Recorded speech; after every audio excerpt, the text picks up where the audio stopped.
and see what Okay. happens. All right. So, 2 grandmas and a microphone number 6. We've been Hi, doing this guys. for 6 weeks. Oh, the 6th one. Wow. Wow. So this was, how was your week? It was good. Full. I'm in the midst of writing a book, and I'm in a book group, and so we had a workshop this weekend. It was great. It was really great. Creativity is really important. It is important to me, especially at this time. I spend much more time doing creative things. Yeah. Right. Yeah. So, well, I'll tell you about what happened to me. Okay.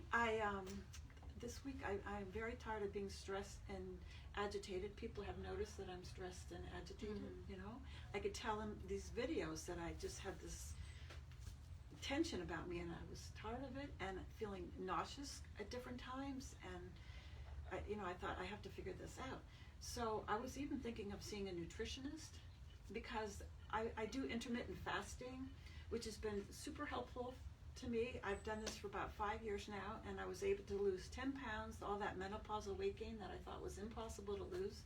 I started having my bulletproof coffee and intermittent fasting, and it took me a couple months to get used to it, and then it was great, and the weight just kind of dropped off. Energy, was phenomenal, all good, and then I was starting to feel like I was starting back at square one.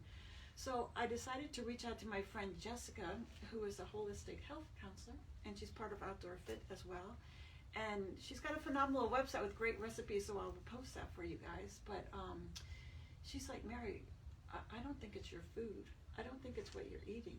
I think it's your stress. She's like, have you been breathing? Have you been meditating? All those things that, I would do, but I haven't been doing. Okay. So I started to do my Wim Hof breathing again. Do you know about this? I do know Wim Hof breathing. Oh right? my gosh! So, and Mark Hyman just did a podcast with Wim Hof, Oh. and he was talking about the cytokines and the cytokine storm, where you can reduce all of that by his breathing technique.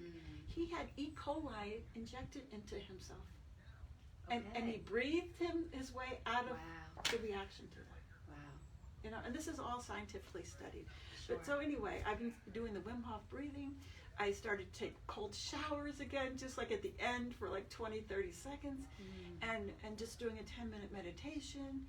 And within a day or two, I felt so much better. There you go. So much better. So I'm not going to be crazy anymore about this election or about what people think. I'm telling you now. Good for you. You're warned. She's not going to care what you think. And I'm trying my best, Like I told you, I had one of my I have an email list, and I send all this out to people. And this one woman didn't want to look at the video until she knew if I was a Trump supporter or not. I thought, wow, this is something, right? Well, because she was trying to manage her own level of stress, if I'm not mistaken. Right, exactly. And that's what we have to do. Like, the there are same days thing. I may not listen or read any news. I have to, just for my own sanity. Right. I won't go too long without it, just, but I may just quickly read headlines. That helps, not to get into everything, and then choose what I want to get more into, Right. Make our choices to decrease stress, And the other thing I reached out to Vicki about, she was a psychotherapist and always a psychotherapist, right? And it's like, I don't feel like I can trust people anymore. I don't have that level of trust, and I'm a very trusting person. And so not to trust, if someone tells me something, I believe them, why not? But I don't think you can do that anymore. And I'm like, who can I trust? And what did you say? I said, trust your gut. We have to start with ourselves. We're never going to be able to trust anyone else if we don't trust ourselves. And when I say that, I mean trust yourself, that you're going to manage your stress, that you're going to limit what you take in, that you're going to know how to set your own boundaries. That's the part we have to trust. Trust our own inner guidance, our own thinking, your own viewpoint, right? Right. That's where we really have to start. And then your intuition, how do you develop that? Oh, by what you're doing. By Meditation, by being quiet, by really paying attention to what's going on the inside. We get intuition all the time. How many times have you go to somebody and then a phone rings? And it's that person who you were just thinking about. But we don't recognize it as intuition. But the more you recognize your hits about somebody you just thought about, now they text you, that happens, right? All the time. It doesn't happen to me too much. Oh, it doesn't. I'm sorry.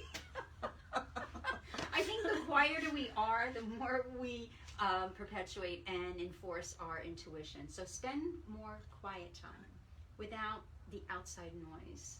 And that's how you get more in touch with your intuition. Yeah, don't be afraid of the quiet time. Yes. Okay. And to develop it. Yeah. If it helps to listen to have relaxing music, if that helps you, do that. If it's better to have complete silence. See, it's so individual. It's not like there's just one format for everyone. It's such an individual journey as far as that goes. Right. Some people like walking, and in that quiet they can, get more in touch with how they think and feel.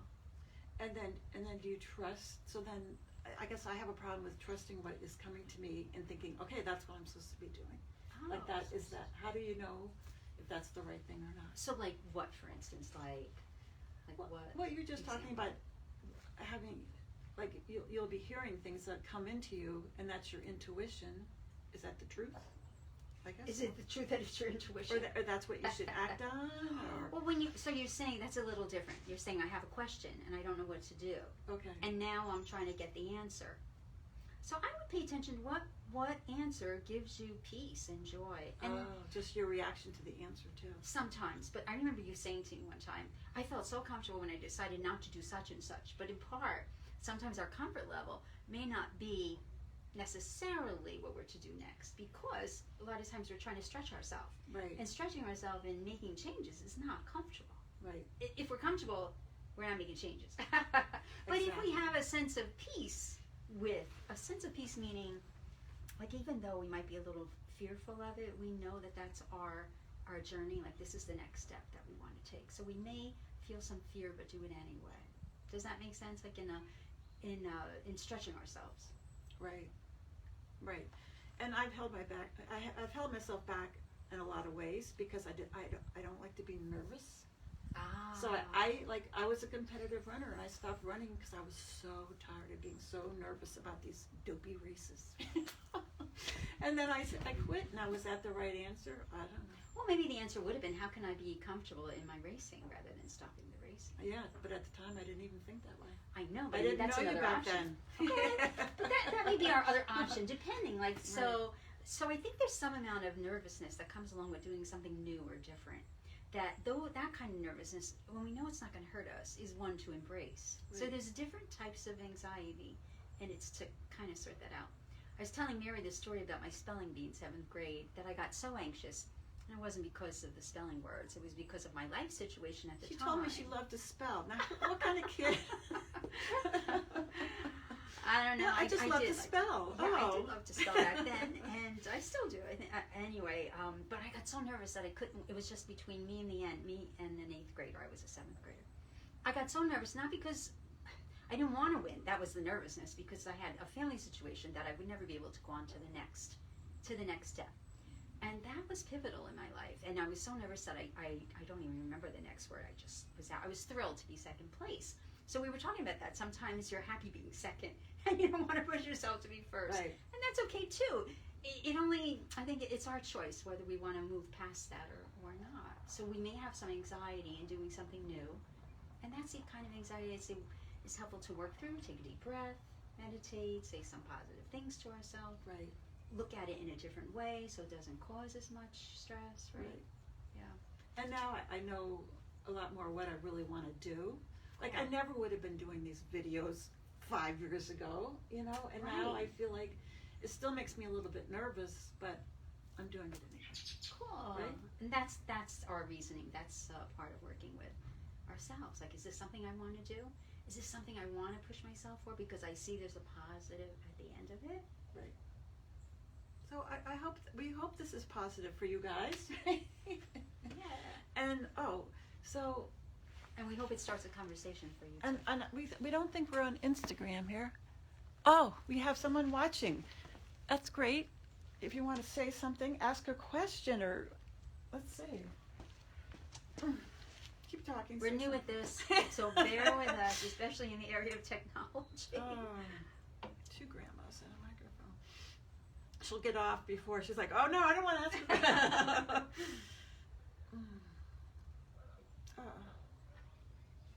Thank you for watching us. Yeah. Oh, well. The way we were thinking about it, Mary and I, that No, we even can't if, see it anyway. okay, Go ahead. sorry that we don't know how to do that. Oh, two grandmas.